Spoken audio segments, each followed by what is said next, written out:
ঠিক আছে। এই যে বাটন ফোনের যে চার্জিং পোর্টটা ব্যবহার হয় না, এর নাম হচ্ছে টাইপ বি পোর্ট। ঠিক আছে।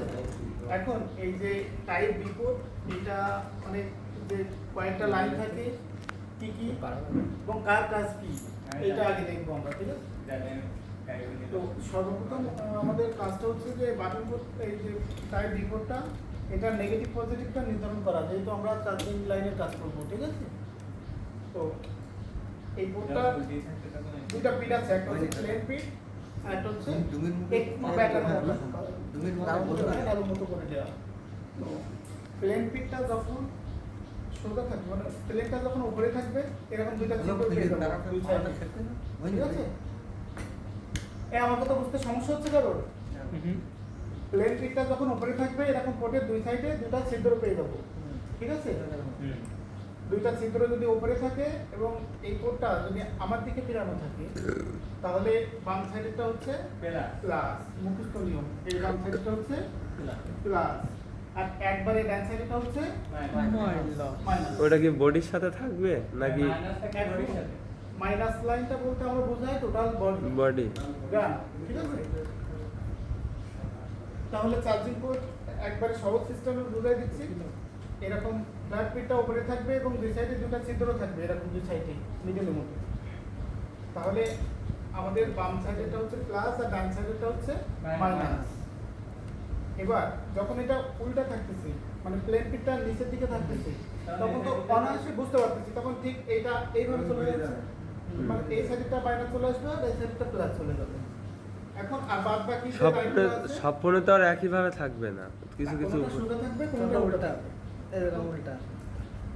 ব্যাপারটা হচ্ছে যে বাদ বাকি যে মাঝখানে তিনটা লাইন, এই তিনটা কি জন্য? হ্যাঁ, এই তিনটা হচ্ছে ইউএসবির জন্য, মানে কম্পিউটার থেকে কানেক্ট করার জন্য যে লাইনগুলো থাকে তার ভিতর থেকে এই তিনটা।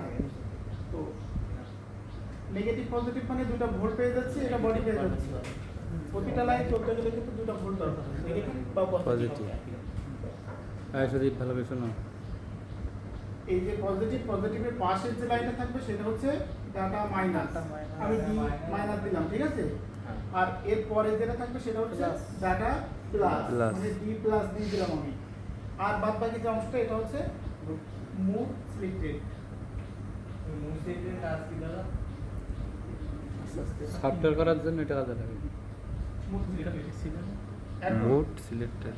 হ্যাঁ, এই যে মুড সিলেক্টেড, ওর কোনো প্লাস মাইনাস নেই, এটার কোনো প্লাস মাইনাস নাই।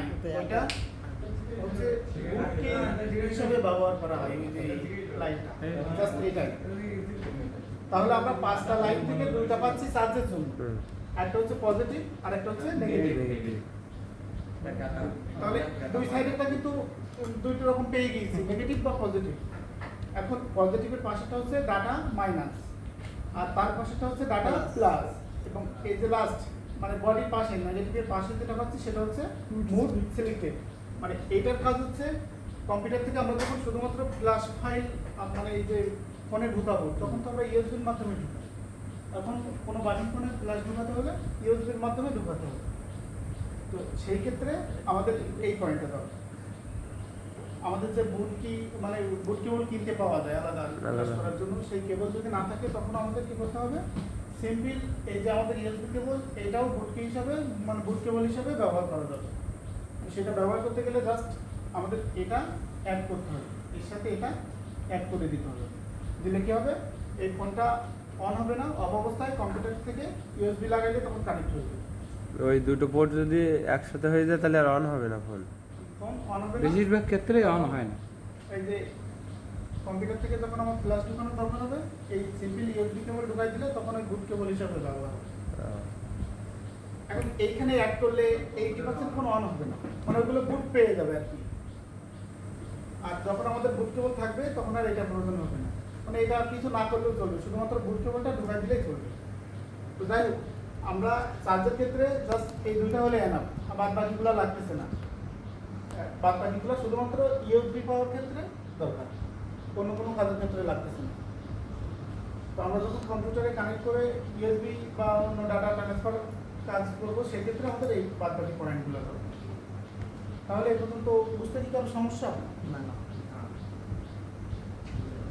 টাইপ সিটা কি আলাদা?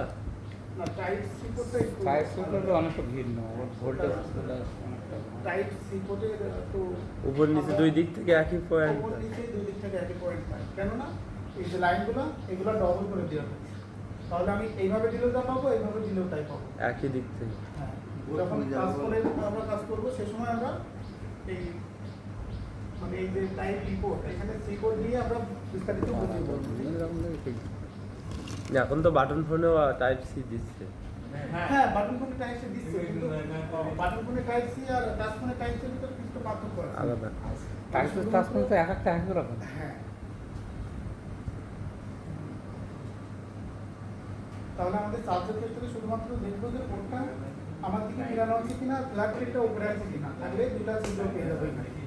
তারপরে কি হবে আমাদের বাম সাইডটা প্লাস ডাইন সাইডটা হচ্ছে মাইনাস একবারে মুখস্থ নিয়ম মানে এর কোনো ভুল নাই তো অনেক ক্ষেত্রে দেখা যায় কি এই কোডটা উল্টানো থাকে মানে ফ্ল্যাট প্লেটটা নিচের দিকে ঝুঁকে যায় তখন কি হবে আমাদের তখন মাইনাসটা এই সাইডে চলে আসবে আর প্লাসটা এই সাইডে চলে যাবে সবগুলোই উল্টে যাবে। সবগুলো উল্টে যাবে শুধুমাত্র ডাটাটা ঠিক থাকে। তিনটা পার্ট শুধুমাত্র এই তিনটা পার্ট